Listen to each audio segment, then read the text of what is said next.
ज्ञानतिमिरान्धस्य ज्ञानाञ्जनशलाकया चक्षुरुन्मीलितं येन तस्मै श्रीगुरवे नमः। हरे कृष्णा कृष्णा कृष्णा हरे हरे, हरे राम राम राम हरे हरे। ഓം നമോ ഭഗവതേ വാസുദേവായ. രാമായണ പാരായണം 14-ാം ദിവസം. കിഷ്കിന്ധാകാന്ഡം. സുഗ്രീവന്റെ ആജ്ഞാനുസരണം സീതാന്വേഷണത്തിനായി പുറപ്പെട്ട വാനരപ്പട പിന്നീട് സമ്പാദിയെ കണ്ടുമുട്ടുകയും സമ്പാദിയുടെ സൂചനപ്രകാരം രാവണന്റെ വാസസ്ഥാനമായ ലങ്കയിലേക്ക് പുറപ്പെട്ട ഹനുമാന് ജാംബവാൻ ആത്മധൈര്യം നൽകുന്നതും നമുക്ക് ഇവിടെ ശ്രവിക്കാം. സുഗ്രീവനും ലക്ഷ്മണനും കൂപ്പ് കൈകളോടെ രാമന്റെ സമീപം നിന്നു. വാനര സൈന്യത്തിന്റെ വലിപ്പം കണ്ട രാമന് സംതൃപ്തിയായി.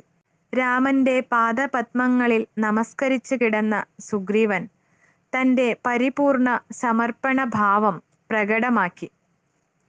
കരുണാസാഗരമായ രാമൻ പരിഭവമൊന്നും മനസ്സിൽ കരുതാതെ സുഗ്രീവനെ എഴുന്നേൽപ്പിച്ച് ഗാഢാലിംഗനം ചെയ്തു. സുഗ്രീവന് ആസനം നൽകിയ ശേഷം രാമൻ സുഗ്രീവന് ആവശ്യം വേണ്ടിയിരുന്ന ഒരു ഉപദേശം നൽകി. ഒരു രാജാവ് ധർമ്മം, അർത്ഥം, കാമം ഇവ മൂന്നും വേർതിരിച്ചു കാണുകയും അവയ്ക്കായി ഒരു നിശ്ചിത സമയം വെവ്വേറെ മാറ്റിവെക്കുകയും വേണം. അങ്ങനെ ചെയ്യുന്ന പക്ഷം അവന് ജീവിതം പൂർണ്ണമായി ആസ്വദിക്കാൻ സാധിക്കും. വേദനിയമങ്ങൾ ലംഘിച്ച് അതിരു കവിഞ്ഞ വിഷയസുഖഭോഗിയായി യാതൊരു വ്യവസ്ഥയുമില്ലാതെ ജീവിക്കുകയാണെങ്കിൽ അവൻ അധപ്പതിച്ചുവെന്ന് തീർത്തും വിശ്വസിക്കാവുന്നതാണ്. പ്രിയപ്പെട്ട സുഗ്രീവ, അങ്ങ് എനിക്ക് തന്ന വാഗ്ദാനപ്രകാരം സീതയെ തേടിപ്പോകുവാനുള്ള സമയം ആഗതമായിരിക്കുന്നു. സുഗ്രീവൻ മറുപടി നൽകി. പ്രിയപ്പെട്ട രാമ, ഞാനും എൻ്റെ ഒപ്പമുള്ള ഈ എണ്ണമറ്റ വാനരന്മാരും അങ്ങയെ സഹായിക്കുവാൻ അത്യുത്സാഹത്തോടെയാണ് ഇവിടെ വന്നിരിക്കുന്നത്. സമാധാനമായിട്ടിരുന്നാലും. ഒരു വട്ടം കൂടി രാമൻ സുഗ്രീവനെ ആലിംഗനബദ്ധനാക്കി, സൗഹൃദം വീണ്ടും ഉറപ്പിക്കുന്നത് പോലെ. തദവസരത്തിൽ ഭീമാകൃതിയിലുള്ള ഒരു പൊടിപടലം ആകാശത്തെയാകമാനം മൂടി. തൽഫലമായി സൂര്യൻ പോലും ആ പൊടിമറയ്ക്കുള്ളിലായി പ്രകാശരഹിതനായി. സുഗ്രീവന്റെ ആജ്ഞയനുസരിച്ച് കിഷ്കിന്ധ കേന്ദ്രമാക്കി പ്രവഹിച്ചു കൊണ്ടിരുന്ന വാനര സമൂഹങ്ങളായിരുന്നു അതിന് കാരണഭൂതർ. വാനര നായകന്മാർ അവരുടെ അനുചരന്മാരോടുകൂടി സുഗ്രീവന്റെ അരികിൽ വന്നു നിന്ന് തങ്ങൾ കൃത്യനിർവഹണത്തിന് ഒരുക്കമാണെന്ന് അറിയിച്ചു. വാനര സമൂഹത്തിൽ ഹനുമാന്റെ പിതാവായ കേസരി, താരയുടെ പിതാവായ സുഷേണൻ, രുമയുടെ പിതാവായ താരൻ, അശ്വനി കുമാരന്മാരുടെ സുതന്മാരായ മൈന്ദൻ, ദ്വിവിധൻ എന്നിവരും കരടികളുടെ രാജാവായ ജാംബവാനും ഉണ്ടായിരുന്നു. ഇപ്രകാരം അവിടെയുള്ള പർവ്വത പ്രദേശങ്ങളും വനപ്രദേശങ്ങളും ഒട്ടാകെ മർക്കട വംശജരെ കൊണ്ട് മൂടപ്പെട്ടു. വിവിധ സമൂഹങ്ങളിലുള്ള വാനരപ്പടകളെ ചൂണ്ടിക്കാട്ടിയിട്ട് സുഗ്രീവൻ രാമനോട് പറഞ്ഞു. പ്രഭോ, ഈ വാനര യോദ്ധാക്കൾ ഏവരും അങ്ങയുടെ പടയാളികളാണ്. അവരോട് ഇഷ്ടാനുസരണം ആജ്ഞാപിക്കുകയേ വേണ്ടൂ. രാമൻ പറഞ്ഞു. നമ്മുടെ ആദ്യത്തെ ദൗത്യം രാവണന്റെ രാജ്യം കണ്ടുപിടിച്ച് സീത ജീവനോടെ ഇരിക്കുന്നുണ്ടോ എന്ന് അറിയുകയാണ്. സുഗ്രീവ, ഇതിലേക്ക് ആവശ്യമായ അന്വേഷണ സംഘങ്ങൾ സംഘടിപ്പിക്കുക. അനന്തരം സീതയെ കണ്ടെത്തിയതിനു ശേഷം ഞാൻ സന്ദർഭത്തിനനുയോജ്യമായ രീതിയിൽ വേറെ ആജ്ഞകൾ പുറപ്പെടുവിക്കുന്നതാണ്. ഈ നിർദ്ദേശമനുസരിച്ച് സുഗ്രീവൻ ആദ്യം വിന്ദൻ എന്ന പേരായ ഒരു വാനര സംഘ നേതാവിനോട് ഇങ്ങനെ പറഞ്ഞു. നീയും നിന്റെ കൂട്ടരും കൂടി 7 ദ്വീപുകളും 7 സമുദ്രങ്ങളും ഉൾപ്പെടെയുള്ള കിഴക്ക് ദേശം മുഴുവനും സീതയെ അന്വേഷിക്കണം. 1 മാസ കാലാവധി നിനക്ക് തരുന്നു. അതിനോടകം അന്വേഷണ ഫലം അറിയിച്ചിരിക്കണം. അത് താണ്ടിയാൽ രാജകൽപ്പന അനുസരിക്കാത്തതിനുള്ള ശിക്ഷയായി മരണം വിധിക്കും. അടുത്തതായി തെക്ക് ദേശങ്ങൾ തേടി നടക്കുവാൻ സുഗ്രീവൻ നിയോഗിച്ചത് ബാലിയുടെ പുത്രൻ അംഗദന്റെ നേതൃത്വത്തിൽ നീലൻ, ഹനുമാൻ, ജാംബവാൻ, മൈന്ദൻ, ദ്വിവിധൻ തുടങ്ങിയവരെയായിരുന്നു. ആ പ്രദേശത്തിന്റെ ഭൂപ്രകൃതി വർണ്ണിച്ചുകൊണ്ട് സുഗ്രീവൻ പറഞ്ഞു: സമുദ്രത്തിന്റെ കരയിൽ നിന്ന് 100 യോജന അകലെ ഒരു ദ്വീപുണ്ട്. എനിക്ക് തോന്നുന്നത് ആ ദ്വീപായിരിക്കണം രാവണന്റെ വാസസ്ഥാനമെന്നാണ്. വീണ്ടും തെക്കോട്ടു പോയാൽ ഭോഗവതി എന്ന പട്ടണത്തിലെത്തും. അതു കടന്നാൽ എത്തുന്നത് ഈ ഭൂമണ്ഡലത്തിന്റെ തെക്കേ അതിർത്തിയായ യമരാജാവിന്റെ വാസസ്ഥാനമാണ്. ജീവനുള്ളവർക്കൊന്നും പിതൃലോകത്തിൽ പ്രവേശിക്കാനാവില്ല. ആയതിനാൽ പിതൃലോകം വരെ മാത്രമേ നിങ്ങൾ അന്വേഷണം നടത്തേണ്ടതുള്ളൂ. സുഷേണനെയും അനുയായികളെയും സുഗ്രീവൻ പടിഞ്ഞാറേ ദേശങ്ങളിലേക്കാണ് നിയോഗിച്ചത്. നിർദ്ദേശങ്ങൾ കൊടുക്കുന്ന വേളയിൽ സുഗ്രീവൻ പറഞ്ഞു: ലവണസാഗര മധ്യത്തിൽ നരകാസുരന്റെ പ്രാഗ് ജ്യോതിഷം എന്ന പട്ടണമുണ്ട്. സൂര്യൻ അസ്തമിക്കുന്നിടമാണ് നിങ്ങളുടെ പടിഞ്ഞാറേ അതിർത്തി. അതിനപ്പുറം എന്താണെന്നതിനെ കുറിച്ച് യാതൊരു അറിവുമില്ല. അതുകൊണ്ട് നിങ്ങളുടെ യാത്ര അവിടെ അവസാനിപ്പിക്കുക. ഏറ്റവും ഒടുവിലായി ശതബലി വടക്ക് ദിക്കിലേക്ക് നിയോഗിക്കപ്പെട്ടു. അവനും ആവശ്യമായ മാർഗനിർദ്ദേശങ്ങൾ സുഗ്രീവൻ നൽകി. സുഗ്രീവൻ വിസ്താരപൂർവം വർണ്ണിച്ചു: ആദ്യം നിങ്ങൾ മ്ലേച്ഛന്മാരുടെ ദേശത്തിലെത്തും. അത് താണ്ടിയാൽ ഹിമാലയ പർവ്വതത്തിൽ എത്തിച്ചേരും. അവിടെ 100 യോജനയോളം വിജനഭൂമി കടന്നാൽ കൈലാസം കാണായി വരും. പിന്നീട് വീണ്ടും വടക്കോട്ട് യാത്ര ചെയ്താൽ ക്രൗഞ്ച പർവ്വതത്തിലും പിന്നെയും യാത്ര ചെയ്താൽ ഉത്തര കുരു പ്രദേശങ്ങളിലും എത്തിച്ചേരും. അതിനുമപ്പുറം ഉപ്പുജലം നിറഞ്ഞ വടക്കൻ സമുദ്രമുണ്ട്. അതിന്റെ തീരത്തെത്തിയാൽ അന്വേഷണം മതിയാക്കാവുന്നതാണ്. കാരണം ആ സമുദ്രം കടക്കുകയെന്നത് തീർത്തും അസാധ്യം. സീതയെ കണ്ടുപിടിക്കാൻ ഏറ്റവും പ്രാപ്തൻ ഹനുമാനാണെന്ന് സുഗ്രീവൻ വിശ്വസിച്ചിരുന്നു. അതിനാൽ അദ്ദേഹം ഹനുമാനെ ഉത്സാഹപ്പെടുത്തുവാനായി ഇപ്രകാരം സംസാരിച്ചു: അല്ലയോ ഹനുമാൻ, ബലവാന്മാരായ വാനരശ്രേഷ്ഠന്മാരുടെ കൂട്ടത്തിൽ അങ്ങ് അതുല്യനാകുന്നു. ഈ ഭൂമിയിൽ, ആകാശത്തിൽ, സ്വർഗത്തിൽ, പാതാളത്തിൽ എവിടെയും അങ്ങയെ തടയുന്നതിന് ശക്തിയുള്ളവരായി ആരും തന്നെയില്ല. അമാനുഷിക ശക്തികൾക്ക് പുറമെ ബുദ്ധിയും ധൈര്യവും പ്രശ്നപരിഹാര സാമർഥ്യവും വേണ്ടുവോളമുള്ള അങ്ങയിലാണ് സീതയെ കണ്ടെത്തുമെന്നുള്ള എൻ്റെ സർവപ്രതീക്ഷയും നിലനിൽക്കുന്നത്. ഇത് കേൾക്കാനിടയാവുകയും അപ്പോൾ തന്നെ ഹനുമാന്റെ ആത്മവിശ്വാസം ശ്രദ്ധിക്കുകയും ചെയ്ത രാമനും വിശ്വാസമായി ഹനുമാൻ തൻ്റെ പ്രാണപ്രേയസിയെ കണ്ടുപിടിക്കും എന്ന്. അതിനാൽ സ്വന്തം മോതിരം വിരലിൽ നിന്നും ഊരിയെടുത്ത് അദ്ദേഹം ഹനുമാന് നൽകി. എൻ്റെ നാമം ഈ മോതിരത്തിന്റെ ഉൾഭാഗത്ത് ആലേഖനം ചെയ്തിട്ടുണ്ട്. സീതയെ കണ്ടുമുട്ടുമ്പോൾ ഈ മോതിരം അവൾക്ക് കൊടുക്കുക. മോതിരം അവൾ നിശ്ചയമായും തിരിച്ചറിയും. ആയതിനാൽ അങ്ങ് എൻ്റെ ദൂതനാണെന്ന് അവൾക്ക് വിശ്വാസമാവുകയും ചെയ്യും. പ്രിയപ്പെട്ട ഹനുമാൻ, എനിക്ക് വേണ്ടി താങ്കൾ ഈ വിലപ്പെട്ട ദൗത്യം വിജയകരമായി പൂർത്തിയാക്കുമെന്ന് എനിക്ക് ഏറെ വിശ്വാസമുണ്ട്. ഹനുമാൻ മോതിരം സ്വീകരിച്ച് ആദരപൂർവം തൻ്റെ നെറുകയിൽ ചേർത്തു. അനന്തരം രാമനെ താണുവണങ്ങിയ ശേഷം വിടവാങ്ങി. അങ്ങനെ ലക്ഷോപലക്ഷം വാനരന്മാർ ഭൂമിയാകെ സസൂക്ഷ്മം സീതയ്ക്കു വേണ്ടി നിരീക്ഷിക്കവേ 1 മാസ കാലാവധി തീരുന്നതും കാത്ത് രാമനും ലക്ഷ്മണനും അക്ഷമരായി പ്രസ്രവണ പർവ്വതത്തിൽ വസിച്ചു പോന്നു. അവസാനത്തെ വാനര സംഘവും ദൗത്യ നിർവഹണത്തിന് പുറപ്പെട്ടു കഴിഞ്ഞപ്പോൾ രാമൻ സുഗ്രീവനോടൊരു ചോദ്യം ചോദിച്ചു. ഈ ഭൂമണ്ഡലത്തെക്കുറിച്ച് ഇത്രയും അറിവ് അങ്ങ് എങ്ങനെ നേടി? സുഗ്രീവൻ മൊഴിഞ്ഞു. കിഷ്കിന്ധയിൽ നിന്ന് നിഷ്കാസിതനായ ശേഷം ബാലിയിൽ നിന്ന് രക്ഷ തേടുവാൻ ഒരു ഇടം തേടി ഈ ഭൂമണ്ഡലമൊട്ടാകെ ഞാൻ അലഞ്ഞു തിരിഞ്ഞിരുന്നു. അപ്പോഴാണ് ഹനുമാൻ മാതംഗ മഹർഷി ബാലിക്ക് കൊടുത്ത ശാപത്തെക്കുറിച്ച് എന്നോട് പറഞ്ഞത്.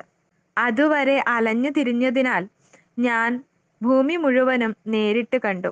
സീതാന്വേഷണത്തിന് പോയ വാനരന്മാർ പകൽ മുഴുവൻ അവർക്ക് നൽകപ്പെട്ട ഭാഗങ്ങൾ അരിച്ചുപെറുക്കി പരിശോധിച്ചു. രാത്രിയിൽ താവളങ്ങളിൽ ഒത്തുകൂടി വിശ്രമിച്ചു.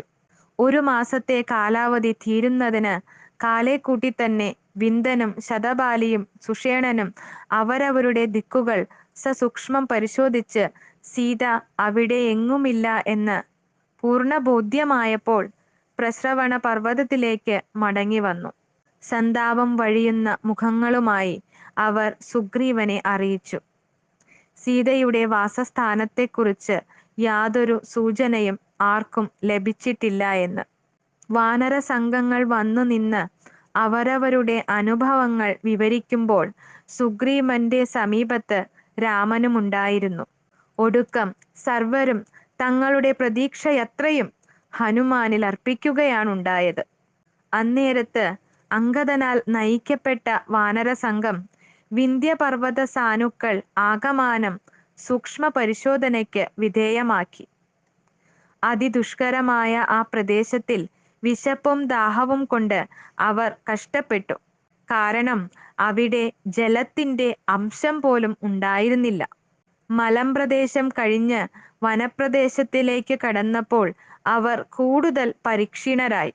കാരണം അവിടെയുള്ള മരങ്ങളിൽ പുഷ്പഫലാദികളെന്നല്ല, കേവലം ഇലകൾ പോലും ഉണ്ടായിരുന്നില്ല. ആ വനത്തിൽ ഉണ്ടായിരുന്ന പുഴകളെല്ലാം വറ്റി വരണ്ടു പോയിരുന്നു. അതിനു പിന്നിലൊരു കഥയുണ്ടായിരുന്നു. പണ്ട് മഹാമഹർഷിയായ കണ്ഠു ആ വനത്തെ സ്വന്തം വാസസ്ഥാനമാക്കി വെച്ചിരുന്നു.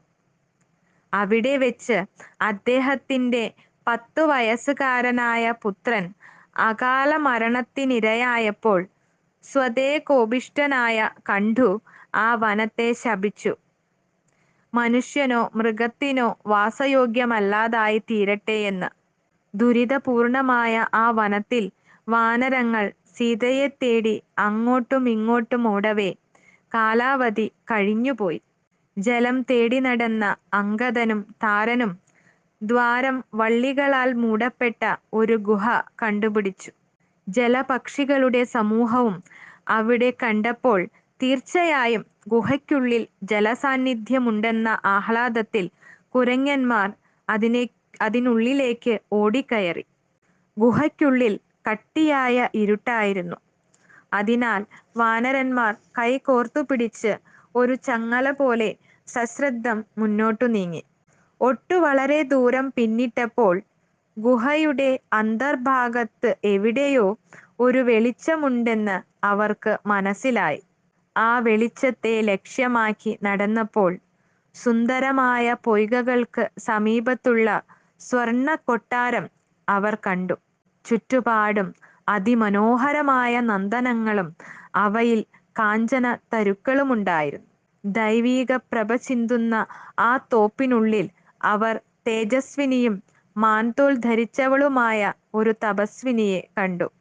കൂപ്പിയ കൈകളുമായി താപസ സ്ത്രീയെ സമീപിച്ച ഹനുമാൻ ചോദിച്ചു, ദയവ് ചെയ്ത് ഭവതി ആരാണെന്നും ഈ ഗുഹ ആരുടേതാണെന്നും പറഞ്ഞു തന്നാലും. എല്ലാ വസ്തുക്കളും ഇവിടെ സ്വർണപ്രഭയിൽ ആറാടി നിൽക്കുന്നു. എന്താണിതിന് കാരണം?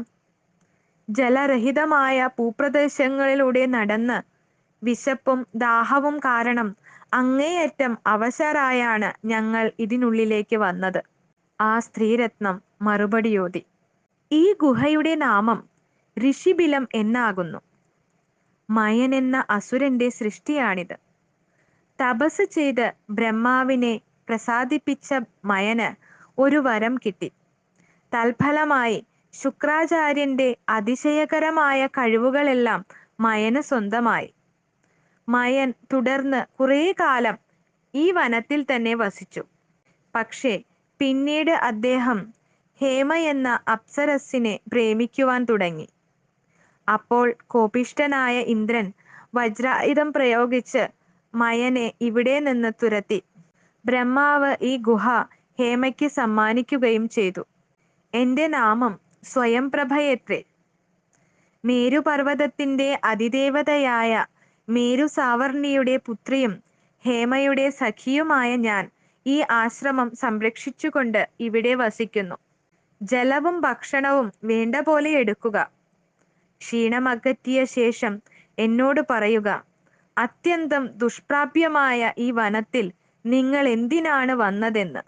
അതിഥികളെ ഏറ്റവും സ്തുത്യർഹമായ രീതിയിൽ സ്വയംപ്രഭ സൽക്കരിച്ചുകൊണ്ടിരിക്കവേ രാമൻ വനവാസത്തിന് വന്നതും സീത മോഷ്ടിക്കപ്പെട്ടതുമായ എല്ലാവിധ കഥകളും ഹനുമാൻ വിസ്തരിച്ച് പറഞ്ഞു കേൾപ്പിച്ചു. ഹനുമാൻ ചോദിച്ചു, ഭവതിയുടെ കാരുണ്യപൂർവമുള്ള സൽക്കാരത്തിന് നന്ദി പറഞ്ഞറിയിക്കാവുന്നതല്ല. ഞങ്ങൾക്ക് എന്തെങ്കിലും സേവനം പ്രത്യുപകാരാർത്ഥം ചെയ്യാനാകുമോ? സ്വയംപ്രഭയുടെ ഉത്തരം, താപസവൃത്തി സ്വീകരിച്ചു കഴിഞ്ഞ എനിക്ക് മറ്റുള്ളവരോട് ഒന്നും ചോദിച്ചു വാങ്ങാൻ ആവില്ല, അനുവാദമില്ല എന്നായിരുന്നു. അപ്പോൾ ഹനുമാൻ പറഞ്ഞു, ഞങ്ങളുടെ രാജാവായ സുഗ്രീവൻ സീതയെ കണ്ടുപിടിക്കുവാൻ ഞങ്ങൾക്ക് 1 മാസത്തെ കാലാവധിയാണ് തന്നിട്ടുള്ളത്. കാലാവധി ഇതിനോടകമേ പൂർത്തിയായി കഴിഞ്ഞു. അതിനാൽ ഞങ്ങൾ കഠിന ശിക്ഷയ്ക്ക് പാത്രമാകേണ്ടി വരും. ഭവതിക്ക് ഞങ്ങളെ ഏതെങ്കിലും വിധത്തിൽ സഹായിക്കാനാവുമോ? സ്വയംപ്രഭ ഇപ്രകാരം മറുപടി പറഞ്ഞു, ഈ ഗുഹയ്ക്കകത്ത് നിന്ന് ജീവനോടെ പുറം ലോകത്തേക്ക് പോകുക എന്നതുപോലും അസാധ്യമായ കാര്യമാണ്. പക്ഷേ എൻ്റെ തപശക്തി കൊണ്ട് ഞാൻ നിങ്ങളെ സഹായിക്കാം. കാഴ്ചയുള്ളവർക്ക് ഈ ഗുഹയിൽ നിന്ന് പുറത്തേക്ക് പോകുവാൻ സാധിക്കുകയില്ലെന്നതിനാൽ നിങ്ങൾ ഏവരും കണ്ണുകൾ മൂടിയടയ്ക്കുവിൻ. അതനുസരിച്ച് മർക്കടന്മാർ കണ്ണുകൾ ഇറുക്കി പൂട്ടി. കണ്ണടച്ചു തുറന്ന നേരം കൊണ്ട് എല്ലാവരും ഗുഹയ്ക്ക് വെളിയിലെത്തി. അവിടെയുള്ള വൃക്ഷങ്ങളെല്ലാം പൂത്തുലഞ്ഞു നിൽക്കുന്ന കാഴ്ചയാണ് കണ്ണു തുറന്നപ്പോൾ അവരെ എതിരേറ്റത്. വസന്ത ഋതു ആഗതമായി എന്നറിഞ്ഞ അവർ ഇത്രയും ദിവസങ്ങൾ അവരറിയാതെ കടന്നുപോയതെങ്ങനെയെന്ന് ഗ്രഹിക്കാനാകാതെ ഭ്രമിച്ചു നിന്നു. അംഗദൻ സ്വന്തം അഭിപ്രായമറിയിച്ചു. കൃത്യവിലോപത്തിന് സുഗ്രീവനാൽ വധിക്കപ്പെടുന്നതിനേക്കാൾ ശ്രേഷ്ഠം ഇവിടെ തന്നെ പട്ടിണി കിടന്ന് മരിക്കുന്നതാണ്. സീതയെക്കുറിച്ച് യാതൊരു വിവരവും ലഭിക്കാത്ത സാഹചര്യത്തിൽ കിഷ്കിന്ധയിലേക്ക് മടങ്ങുന്ന കാര്യം ചിന്തിക്കുകയേ വേണ്ട എന്ന് വാനരന്മാർ ഏക മനസ്സോടെ തീരുമാനം കൈക്കൊണ്ടു. താരൻ ഒരു പോംവഴി നിർദ്ദേശിച്ചു. ദുഷ്പ്രാപ്യമായ ഈ ഗുഹയ്ക്കുള്ളിൽ നമുക്ക് അഭയം പ്രാപിക്കാം. കണ്ടുപിടിക്കപ്പെടുമെന്ന ഭയം കൂടാതെ നമുക്ക് ഇവിടെ പാർക്കാം. ഈ പദ്ധതി അംഗീകരിക്കുന്ന മുഖഭാവത്തോടെ അംഗദൻ നിശബ്ദനായി നിന്നു. അന്നേരം ഹനുമാൻ സംസാരിച്ചു തുടങ്ങി. പ്രിയപ്പെട്ട രാജകുമാരാ, അങ്ങ് ബുദ്ധിശക്തിയുടെ 8 സിദ്ധികൾ സ്വന്തമാക്കിയവനാണെന്ന് ഞാൻ വിശ്വസിക്കുന്നു.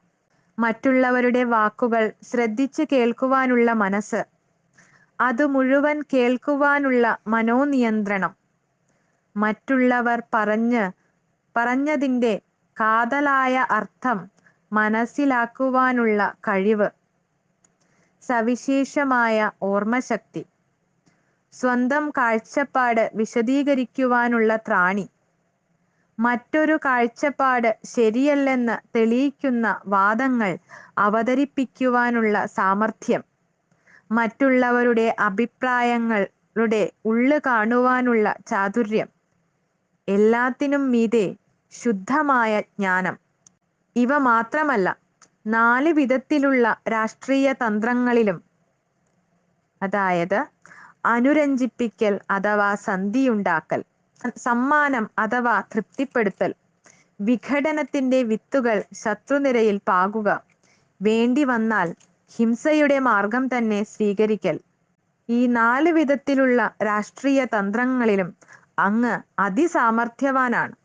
ഇതിനൊക്കെ മേലെ മഹത് വ്യക്തികളുടെ വിശിഷ്ടമുദ്രകളായ 14 ശ്രേഷ്ഠതരങ്ങളായ ഗുണങ്ങളും അങ്ങേക്ക് സ്വന്തമാണ്. സ്ഥലകാലബോധം, ചാപല്യരാഹിത്യം, സഹനശക്തി, സർവജ്ഞത, പ്രാഗൽഭ്യം, ഊർജ്ജസ്വലത, ഗൂഢമന്ത്രത്വം, സ്ഥിരത, ശൗര്യം, ശക്തിജ്ഞാനം, ഉപകാരസ്മരണ, ശരണാഗത വാത്സല്യം, ധൈര്യം, അന്യായത്തിനെതിരെയുള്ള അമർഷത്വം. ഇങ്ങനെ മുഖസ്തുതി എന്ന ഒന്നാമത്തെ രാഷ്ട്രീയ തന്ത്രം ഹനുമാൻ അംഗദന് നേരെ പ്രയോഗിച്ചു. അടുത്തതായി മൂന്നാമത്തെ തന്ത്രമായ വിഘടനം സൃഷ്ടിച്ച് വാനര സമൂഹത്തിലൊട്ടാകെ വാദപ്രതിവാദങ്ങൾ സൃഷ്ടിച്ചു. എല്ലാറ്റിനുമൊടുവിൽ അംഗദനെ ഭയവിഹ്വലനാക്കാനുള്ള ശ്രമവും തുടങ്ങി. ഈ ഗുഹയ്ക്കുള്ളിൽ സുരക്ഷിതരായി ജീവിക്കാമെന്ന വിഡ്ഢിത്തം ഉപേക്ഷിച്ചില്ലെങ്കിൽ അങ്ങ് ആത്മനാശം വരുത്തിവെക്കുകയാകും ചെയ്യുക. ഇത്തരമൊരു സന്ദർഭത്തിൽ മറ്റു വാനരന്മാർ താങ്കളോട് പ്രതിബദ്ധത പുലർത്തിക്കൊള്ളണമെന്നില്ല. എന്നെങ്കിലും ഒരു നാൾ ലക്ഷ്മണൻ ഈ രഹസ്യം അറിയുക തന്നെ ചെയ്യും. അന്ന് അദ്ദേഹം വന്ന് താങ്കളെയും കൂടെയുള്ള വാനരന്മാരെയും ഈ ഗുഹയ്ക്കുള്ളിൽ തന്നെയിട്ട് ഗുഹയോടൊപ്പം നശിപ്പിക്കും. അതേസമയം താങ്കൾ കിഷ്കിന്ധയിലേക്ക് മടങ്ങുകയാണെങ്കിൽ സുഗ്രീവൻ തീർച്ചയായും അങ്ങേക്ക് മാപ്പു നൽകും. മാത്രമല്ല, താങ്കൾ ഏകസന്തതിയാകയാൽ അദ്ദേഹം ഭാവിയിൽ അങ്ങയെ തന്നെ സിംഹാസനാരോഹണം ചെയ്യിക്കുകയുമുണ്ടാവും. എങ്കിലും അംഗദൻ വാദിച്ചു, താങ്കൾ സുഗ്രീവന് ആവശ്യത്തിലധികം മഹത്വം കൽപ്പിക്കുന്നു. ജ്യേഷ്ഠ ഭാര്യയെ അനുഭവിക്കുന്നവനാണയാൾ എന്ന വസ്തുത അങ്ങ് മറന്നുകളയുന്നു. സുഗ്രീവൻ അറിഞ്ഞുകൊണ്ട് തന്നെയാണ് രാമനോട് ചെയ്ത പ്രതിജ്ഞ ലംഘിച്ചത്. ലക്ഷ്മണൻ വന്ന് ഭീഷണിപ്പെടുത്തിയതിനാൽ മാത്രമാണ് തൻ്റെ കടമ നിർവഹിക്കുവാൻ ഒരുങ്ങിയത്. മടങ്ങിപ്പോകുവാൻ ആഗ്രഹിക്കുന്നവരെല്ലാം പൊയ്ക്കൊള്ളട്ടെ. പക്ഷേ ഞാൻ ഇവിടെ പട്ടിണി കിടന്ന് മരിക്കുവാൻ തന്നെയാണ് നിശ്ചയിച്ചിരിക്കുന്നത്. ഇത്രയും ഉരിയാടിയ ശേഷം അംഗദൻ കരഞ്ഞുകൊണ്ട് കുശപ്പുലിന്മേലിരുന്നു. ജീവൻ ത്യജിക്കുവാൻ തീരുമാനമെടുത്ത മറ്റു മർക്കടന്മാരും അംഗദനെ വലയം ചെയ്തു നിന്നു. അന്നേരം ജടായുവിൻ്റെ ജ്യേഷ്ഠ സഹോദരനായ സമ്പാതി അവൻ്റെ ഗുഹയ്ക്കുള്ളിൽ നിന്ന് പുറത്തേക്ക് വന്ന് മറ്റു വാനരങ്ങൾ കാൺകെ ഒരു ശിഖരത്തിൽ ഇരുപ്പുറപ്പിച്ചു. അത്യാഹ്ലാദത്തോടെ സമ്പാതി ആത്മഗതം ചെയ്തു. വിധിവശാൽ എത്രയോ കാലങ്ങൾക്ക് ശേഷം എനിക്ക് അല്പം ആഹാരം കിട്ടുമെന്നിപ്പോൾ തോന്നുന്നു. പട്ടിണി താങ്ങാനാവാതെ ഓരോ കുരങ്ങും വീണ് ചാകുമ്പോൾ ഓരോന്നിനെയായി എനിക്ക് തിന്നാം. അംഗദൻ ഇത് കേട്ട് ക്ഷോഭിച്ച് ഹനുമാനോട് പറഞ്ഞു, ഇതെന്തൊരു ദുർവിധിയാണ്. ആ ദുഷ്ട കൈകേയി ഒരുത്തി കാരണമാണ് ഇതൊക്കെ. ആദ്യം അവൾ മഹാനായ ജടായു മരിക്കുവാനിടയാക്കി. അടുത്തത് ബാലിയെ. ഇനിയിപ്പോൾ നമ്മുടെയൊക്കെ അന്ത്യവും അവളാൽ തന്നെ. സമ്പാതി അപ്പോൾ മാത്രമാണ് ജടായുവിന്റെ മരണത്തെക്കുറിച്ച് കേൾക്കുന്നത്. ഉത്കണ്ഠയോടെ അവൻ അപേക്ഷിച്ചു, എന്റെ കനിഷ്ഠ സഹോദരനായ ജടായുവിന് എന്തു സംഭവിച്ചു എന്ന് എന്നോട് പറയുക. ദയവ് ചെയ്ത്. നിങ്ങൾ അവനെ സ്തുതിച്ചത് കേട്ട് ഞാൻ സന്തോഷിച്ചുവെങ്കിലും അവന്റെ നിര്യാണ വാർത്ത എന്നെ കഠിന സന്താപത്തിനടിമയാക്കുന്നു. വാനരശ്രേഷ്ഠന്മാരെ, നിങ്ങൾ എനിക്കൊരു ഉപകാരം ചെയ്തു തന്നാലും. വളരെ പണ്ട് സൂര്യതാപത്താൽ എന്റെ 2 ചിറകുകളും കരിഞ്ഞുപോയി. അതിനാൽ എനിക്ക് പറക്കുക അസാധ്യമായി വന്നു. ഈ പർവ്വത ശിഖരത്തിൽ നിന്ന് ഭൂമിയിലേക്ക് ഇറങ്ങുവാൻ നിങ്ങൾ ദയാപൂർവം എന്നെ സഹായിക്കാമോ?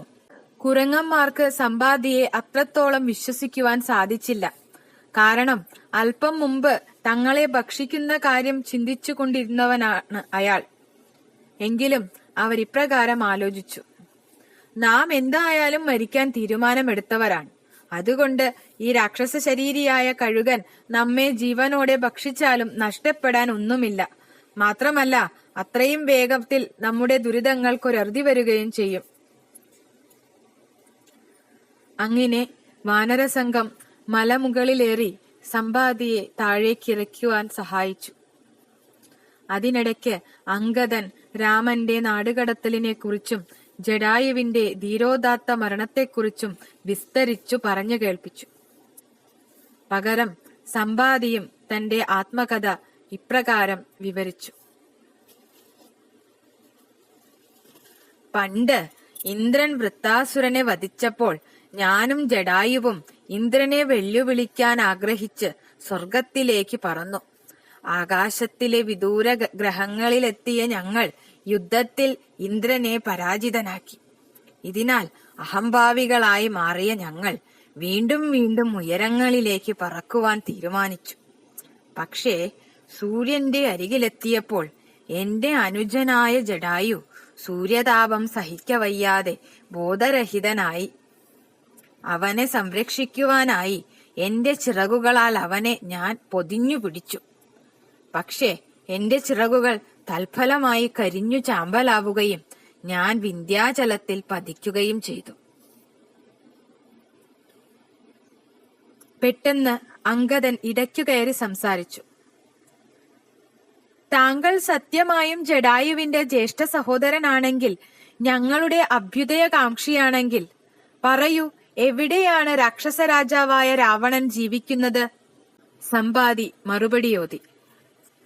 പ്രായാധിക്യവും കരിഞ്ഞ ചിറകുകളും കാരണം ശാരീരികമായി രാമനെ സഹായിക്കുക എനിക്ക് അസാധ്യമാണ്. എങ്കിലും എന്റെ സംസാരശേഷി ഉപയോഗിച്ച് ഞാൻ അദ്ദേഹത്തെ സഹായിക്കുന്നതാണ്.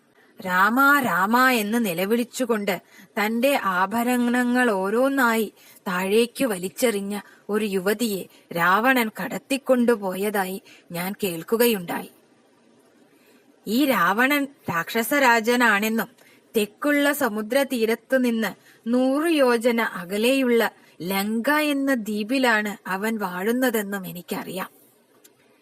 ഞാൻ വിനതയുടെ പുത്രനായ അരുണന്റെ മകനാണ്. ആയതിനാൽ എനിക്ക് 100 യോജന ദൂരെയുള്ള ആ സുവർണ നഗരം ഇവിടെയിരുന്ന് കാണുവാനാകുന്നുണ്ട്. പ്രിയപ്പെട്ട വാനരന്മാരെ, ലങ്കയിൽ രാക്ഷസിമാരാൽ സംരക്ഷിക്കപ്പെടുന്ന സീതയെ കണിശമായും നിങ്ങൾ കണ്ടെത്തുക തന്നെ ചെയ്യും. ഇനി എനിക്കൊരു ഉപകാരം ചെയ്തു തരിക. എന്നെ ആഴിയുടെ തീരത്തേക്ക് കൊണ്ടുപോവുക. എന്റെ അനുജന്റെ മോക്ഷത്തിനായിക്കൊണ്ട് ഞാൻ ജലതർപ്പണം ചെയ്യുവാൻ ആഗ്രഹിക്കുന്നു. സീതയെക്കുറിച്ചുള്ള വിവരം കിട്ടിയ മാത്രയിൽ വാനരന്മാർ ഉല്ലാസഭരിതരാവുകയും ആത്മഹത്യാപരമായ ചിന്തകളെല്ലാം വെടിയുകയും ചെയ്തു. അവർ അത്യാഹ്ലാദത്തോടെ സമ്പാദിയെ കടൽക്കരയിലേക്ക് കൊണ്ടുപോവുകയും ജലതർപ്പണത്തിനു ശേഷം മടക്കി കൊണ്ടുവരികയും ചെയ്തു.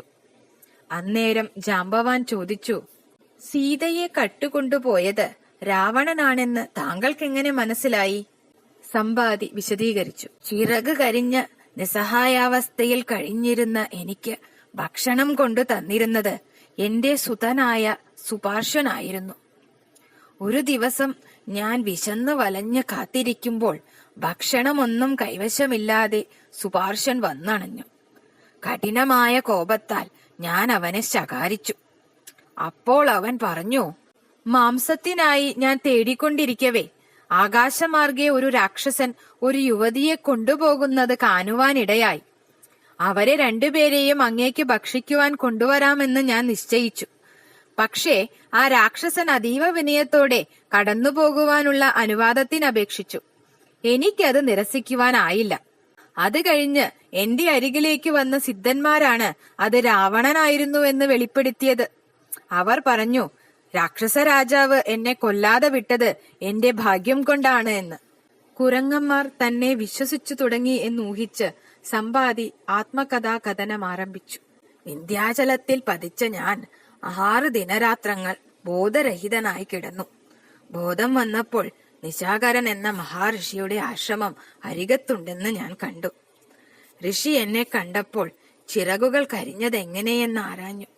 ഞാനും എന്റെ അനുജനും കൂടി വാതുവെച്ച് സൂര്യനെ പടിഞ്ഞാറ് അസ്തമിക്കുന്നിടം വരെ പിന്തുടരുവാൻ തീരുമാനിച്ച കഥ അദ്ദേഹത്തോട് പറയേണ്ടതായി വന്നു. ഞാൻ ഋഷിയോട് പറഞ്ഞു, സൂര്യന്റെ അരികിലേക്ക് അണയും തോറും ഞങ്ങളുടെ ബോധം നശിച്ചു തുടങ്ങി. എന്റെ അനുജനെ സംരക്ഷിക്കുവാൻ എനിക്ക് കഴിഞ്ഞു. പക്ഷേ ആ ശ്രമത്തിനിടയിൽ എന്റെ ചിറകുകൾ കരിഞ്ഞ് ഞാൻ ഈ പർവ്വതത്തിൽ വീഴുകയാണുണ്ടായത്. അതിനുശേഷം എന്റെ അനുജനെ കുറിച്ച് എനിക്ക് യാതൊരു വിവരവും ലഭിച്ചില്ല. വികലാംഗനായ ഞാൻ തികച്ചും ദുസ്സഹമായ രീതിയിലാണ് ജീവിതം തള്ളി നീക്കുന്നത്. അതിനാൽ മലയുടെ കൊടുമുടിയിൽ നിന്ന് താഴേക്ക് ചാടി ആത്മഹത്യ ചെയ്യുവാൻ തീരുമാനിച്ചിരിക്കുകയാണ്. നിറഞ്ഞ കണ്ണുകളുമായി നിന്ന് എന്നെ നിശാകരമുനി ആശ്വസിപ്പിച്ചു. ആശ കൈവെടിയരുത്. ഞാനിതാ നിനക്കൊരു വരം തരുവാൻ പോകുന്നു. ഭാവിയിൽ ഒരു ദിനം വാനരന്മാർക്ക് സീതയെക്കുറിച്ചുള്ള വിവരം നൽകുമ്പോൾ നിന്റെ ചിറകുകൾ പൂർവാധികം ബലത്തോടെ മുളച്ചുവരും. ഇത്രയും ഉറിയാടിയ ശേഷം മഹർഷി ആശ്രമത്തിലേക്ക് പോയി. ഞാൻ ഇഴഞ്ഞിഴഞ്ഞ് വിന്ധ്യപർവ്വതത്തിലേക്കും വന്നു. അന്നു മുതൽ ഞാൻ നിങ്ങളുടെ വരവും കാത്തിരിക്കുകയാണ്. 8000 വർഷങ്ങൾക്ക് ശേഷം ആ ശ്രേഷ്ഠമുനി സ്വർഗാരോഹണം ചെയ്തു. ഇന്ന് അദ്ദേഹം മൺമറഞ്ഞതിനാൽ ആ പ്രവചനത്തിന്റെ സത്യസന്ധതയെക്കുറിച്ച് എന്റെ ഉള്ളിൽ സന്ദേഹം ജനിക്കുന്നു. എന്നാൽ ഈ വാക്കുകൾ ഉച്ചരിച്ചുകൊണ്ടിരിക്കവേ തന്നെ ഒരു ജോഡി ചിറകുകൾ അദ്ദേഹത്തിന്റെ ശരീരത്തിൽ മുളച്ചു വരുവാൻ തുടങ്ങിയെന്ന് മാത്രമല്ല, യൗവനത്തിൽ അദ്ദേഹത്തിനുണ്ടായിരുന്ന ബലവും പൗരുഷവും പരാക്രമവുമെല്ലാം തിരിച്ചു കിട്ടുകയും ചെയ്തു. ഹർഷോന്മത്തനായി സമ്പാദി ആകാശത്തിലേക്ക് ഉയർന്നു പറന്ന് തന്റെ ചിറകുകളുടെ ശക്തി പരീക്ഷിച്ചു. ദൂരേക്ക് പറന്നകലുന്നതിനു മുമ്പ് വാനരന്മാരെ സീതാന്വേഷണത്തിന് വേണ്ടത്ര പ്രോത്സാഹിപ്പിക്കുകയും ചെയ്തു. അനന്തരം കപിവീരന്മാർ ദക്ഷിണ സാഗര തീരത്തേക്ക് പുതുതായി ആർജിച്ച പ്രതീക്ഷയുമായി യാത്ര തുടങ്ങി. കടൽക്കരയിലെത്തിയപ്പോഴേക്കും പക്ഷേ അവരുടെ ശുഭപ്രതീക്ഷകളെല്ലാം ചോർന്നൊലിച്ചുപോയി. സാഗരത്തിന്റെ വിശാലത കണ്ടപ്പോൾ അത് താണ്ടി ലങ്കയിലെത്തുക തങ്ങളുടെ പ്രാപ്തിക്കുമപ്പുറത്താണെന്ന് അവർക്ക് തോന്നി. അനുചരന്മാർക്ക് ധൈര്യമേകുന്നതിനായി മാത്രം അംഗദൻ വാദിച്ചു. നൈരാശ്യം എന്നത് തീർത്തും വർജിക്കേണ്ട ഒരു വികാരമാണ്. ഒരു കർമ്മം ഫലപ്രാപ്തിയടയുവാൻ നിരാശ ഒരിക്കലും ഹേതുവായിട്ടില്ല. മറിച്ച് നിരാശ എല്ലായ്പ്പോഴും പരാജയത്തിലേക്കു മാത്രമേ ഒരുവനെ നയിച്ചിട്ടുള്ളൂ. ആയതിനാൽ അതിനെ ഒരു വിഷസർപ്പത്തെ എന്ന പോലെ അകറ്റി നിർത്തേണ്ടതാകുന്നു.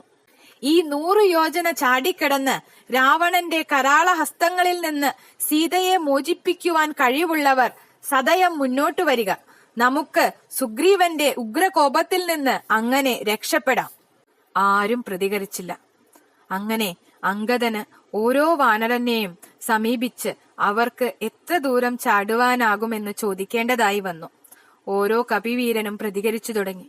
ചിലർക്ക് 10 യോജനയും മറ്റു ചിലർക്ക് 20, 30, 40, 50 യോജന വരേക്കും, മൈന്ദന് 60 യോജന വരേക്കും, ദ്വിവിധന് 70 യോജന വരേക്കും ചാടുവാനാകുമെന്ന് അവകാശപ്പെട്ടു. സുഷേണന്റെ അവകാശവാദം 80 യോജനയായിരുന്നു. അപ്പോൾ ജാംബവാൻ പറഞ്ഞു, പണ്ട് എനിക്ക് ഏതു ദൂരവും നിഷ്പ്രയാസം ചാടിക്കടക്കുവാനായിരുന്നു. എന്നാൽ ഇപ്പോൾ ജീവിത അവസാന കാലത്ത് 90 യോജനയിൽ കൂടുതൽ പ്രതീക്ഷയില്ല.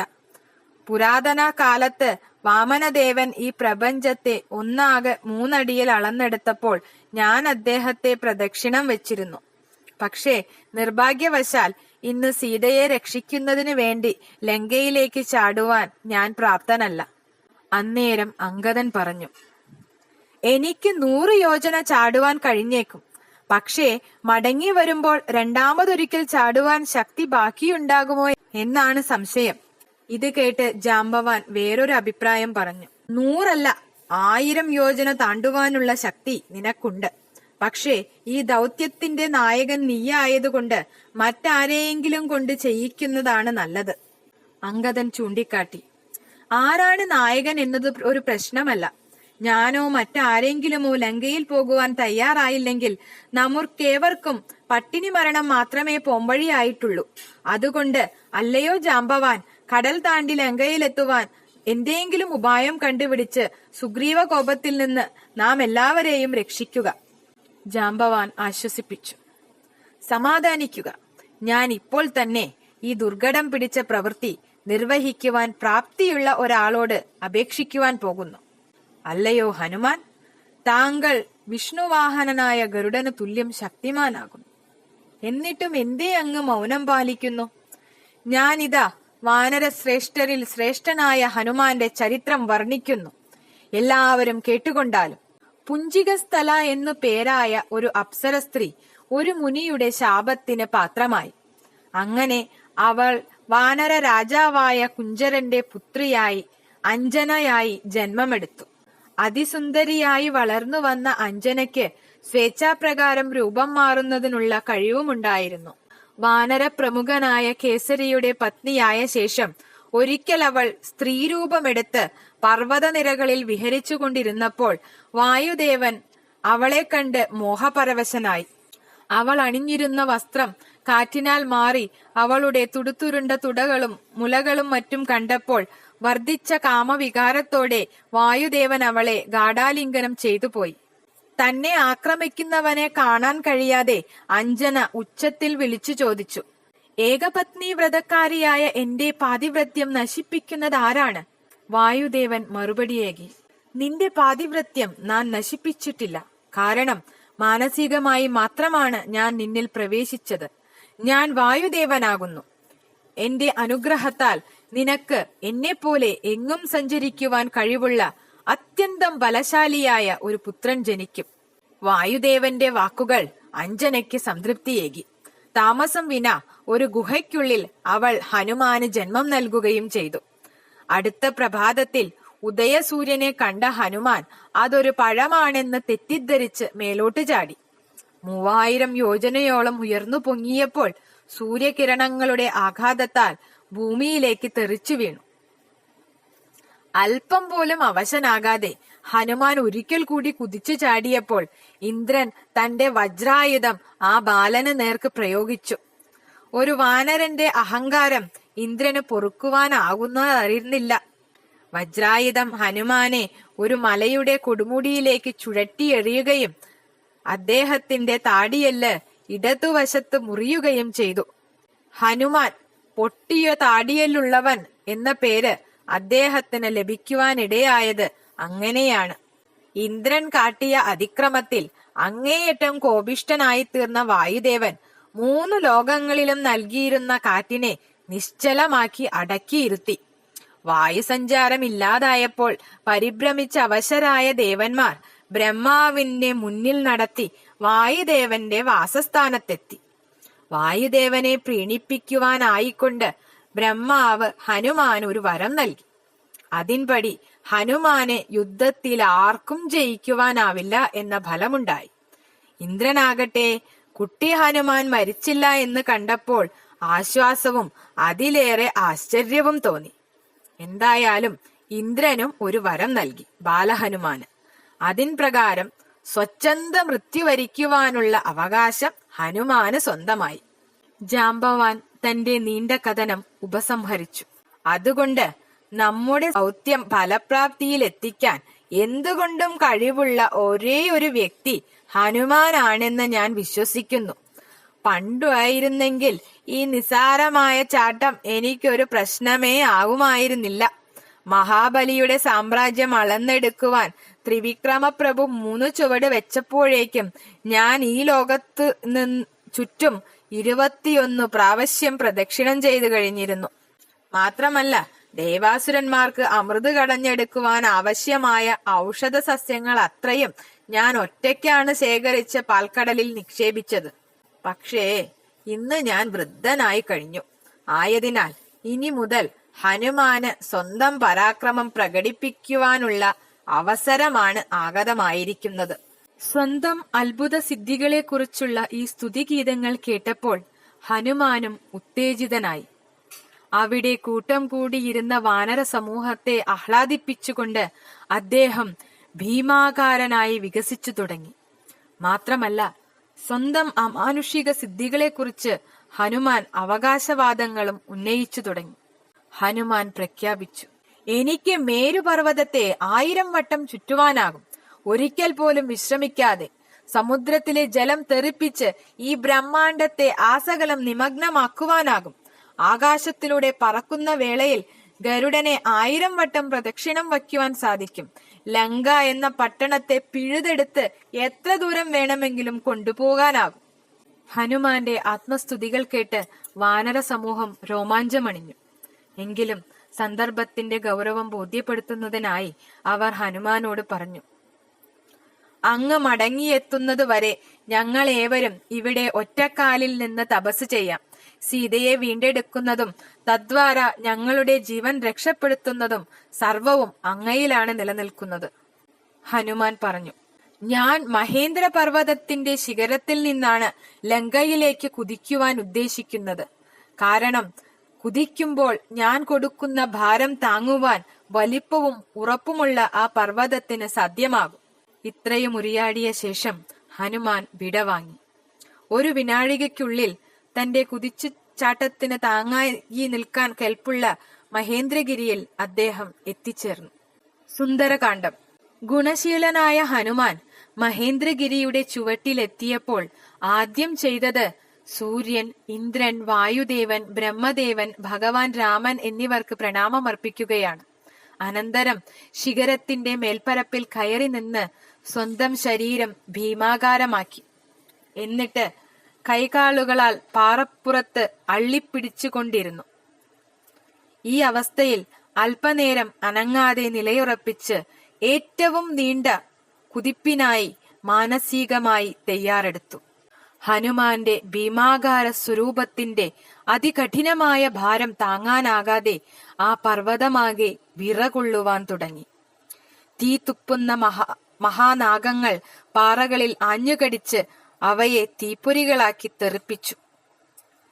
വിസ്മയകരമായ ആ കുതിപ്പ് കാണാനായി വിദ്യാധരന്മാർ ആകാശത്തിലേക്ക് പറന്നുയർന്നു. അവരുടെ ആശ്ചര്യദ്യോതകമായ സിൽക്കാരങ്ങൾ ശ്രവിച്ചപ്പോൾ അവയ്ക്കുത്തരമായി ഹനുമാൻ ഒരു വലിയ മേഘം കണക്കെ ഗർജിച്ചുകൊണ്ട് തന്റെ വാൾ നിവർത്തിപ്പിടിച്ചു. തന്റെ ശക്തിയാകെ സംഭരിക്കുവാനായി ഹനുമാൻ പതുങ്ങിയിരുന്നപ്പോൾ ഉണ്ടായ അതിഭയങ്കരമായ സമ്മർദ്ദത്താൽ മഹേന്ദ്രഗിരി തകർന്നു പൊടിയുവാനാരംഭിച്ചു. ഒപ്പം തന്നെ ജലധാരകൾ ചീറ്റിക്കൊണ്ട് പുറത്തേക്കൊഴുകുവാനും തുടങ്ങി. സ്വർഗീയ രമണീയമായ ആ താഴ്വരയിൽ ഉല്ലസിച്ചിരുന്ന ഗന്ധർവ ജോഡികളും അവിടെ വസിച്ചിരുന്ന അനേകം മഹർഷിമാരും ഭയത്താൽ ഓടി രക്ഷപ്പെട്ടു. ഹനുമാൻ വാനരങ്ങളോട് പ്രഖ്യാപിച്ചു, ഒന്നുകിൽ ഞാൻ സീതയെ കൊണ്ടുവരും, അല്ലെങ്കിൽ രാവണനോടൊപ്പം ആ ലങ്കയെ തന്നെ വേരോടെ പിഴുതെടുത്തു കൊണ്ടുവരും. ഹനുമാൻ ഒരു ദീർഘശ്വാസം വലിച്ചെടുത്ത് പേശികളെ മുറുക്കി പിടിച്ചു. ഒറ്റ ഞൊടിയിൽ രാമന്റെ ധനുസിൽ നിന്ന് പറന്ന ഒരു ബാണം പോലെ ഹനുമാൻ മുന്നോട്ടു കുതിച്ചു. ആ കുതിപ്പിന്റെ ആഘാതത്തിൽ മഹേന്ദ്ര പർവ്വതത്തിലെ മരങ്ങൾ അത്രയും വേരോടെ കടലിലേക്ക് പറിച്ചെറിയപ്പെട്ടു. വൃക്ഷശിഖരങ്ങളിലെ വിവിധ വർണ്ണപുഷ്പങ്ങൾ ചിതറി വീണ സമുദ്ര ജലപരപ്പ് അതിസുന്ദരമായ ഒരു ദൃശ്യമൊരുക്കി. ഹനുമാന്റെ ചലനം സൃഷ്ടിച്ച ചുഴലിക്കാറ്റ് സാഗരത്തെ ആകെ ഇളക്കിമറിച്ചുണ്ടാക്കിയ മലയോളം ഉയർന്ന രാക്ഷസ തിരമാലകൾ അദ്ദേഹത്തിന്റെ വക്ഷസ്സിനെ താടിച്ചു. ജലോപരി തെളിഞ്ഞ ഹനുമാന്റെ നിഴൽ അതിബൃഹത്തായിരുന്നു. വായുവിലൂടെ പാഞ്ഞ ഹനുമാൻ സമീപത്തുണ്ടായിരുന്ന ജലതങ്ങളെ തന്നിലേക്ക് ശക്തിപൂർവം വലിച്ചെടുത്തു. അത് കാരണം ഹനുമാൻ മേഘങ്ങൾക്കിടയിലൂടെ ഒളിഞ്ഞും തെളിഞ്ഞും കാണപ്പെടുന്ന ചന്ദ്രനെപ്പോലെ പരിലസിച്ചു. പിതൃവാത്സല്യത്തോടെ വായുഭഗവാൻ കുളിർവാഹികളാൽ സ്വപുത്രനെ സൂര്യതാപത്തിൽ നിന്ന് സംരക്ഷിച്ചു. അമ്പരത്തിലൂടെ ഉയർന്നു പറന്നിരുന്ന ഹനുമാനെ സർവ്വജീവജാലങ്ങളും അനുമോദിച്ചു. സാഗരത്തിന്റെ അതിദേവതയ്ക്കും രാമഭക്തനായ ഹനുമാനെ സഹായിക്കുവാൻ അതിയായ താൽപര്യമുണ്ടായിരുന്നു. ഇക്ഷ്വാകു വംശത്തിൽ ജനിച്ച രാമന്റെ പിതാമഹൻ സാഗര രാജാവാണ് സമുദ്രങ്ങളെ വിപുലീകരിച്ചത്. കടലിന്റെ അഗാധതയിൽ ഒരു വലിയ പർവ്വതം മുങ്ങിത്താണ് കിടക്കുന്നുണ്ടായിരുന്നു. ഈ മൈനാക പർവ്വതത്തെ ഇന്ദ്രനാണ് അവിടെ നിർത്തിയത്. അസുരന്മാർ പാതാളം വിട്ട് ഭൂമിയിലേക്ക് വരാതിരിക്കുവാനായിക്കൊണ്ട് സാഗരം അപ്പോൾ മൈനാക പർവ്വതത്തോട് ജലത്തിനടിയിൽ നിന്നുയർന്ന് മേൽപ്പരപ്പിലേക്ക് ഉയർന്നു വന്ന് ഹനുമാന് ഒരു വിശ്രമസ്ഥാനം നൽകി ആദരിക്കുവാൻ അപേക്ഷിക്കുകയുണ്ടായി. എന്നാൽ ജലത്തിൽ നിന്നുയർന്നു വരുന്ന മൈനാകത്തെ കണ്ടപ്പോൾ തന്റെ മാർഗത്തിന് അതൊരു തടസ്സമായി എന്നാണ് ഹനുമാന് തോന്നിയത്. തൽഫലമായി അദ്ദേഹം തന്റെ നെഞ്ചുകൊണ്ട് മൈനാകത്തെ വീണ്ടും കടലിനടിയിലേക്ക് തന്നെ തട്ടി വീഴ്ത്തി. ഹരേ കൃഷ്ണ കൃഷ്ണ കൃഷ്ണ ഹരേ ഹരേ, ഹരേ രാമ രാമ രാമ ഹരേ ഹരേ. ഹരേ കൃഷ്ണ. നാളെ നമുക്ക് ഹനുമാൻ തൻ്റെ സാഹസികമായ യാത്രയ്ക്ക് ശേഷം ലങ്കയിൽ എത്തിച്ചേരുന്നതും അതിനുശേഷം അദ്ദേഹം അവിടെ കാണുന്ന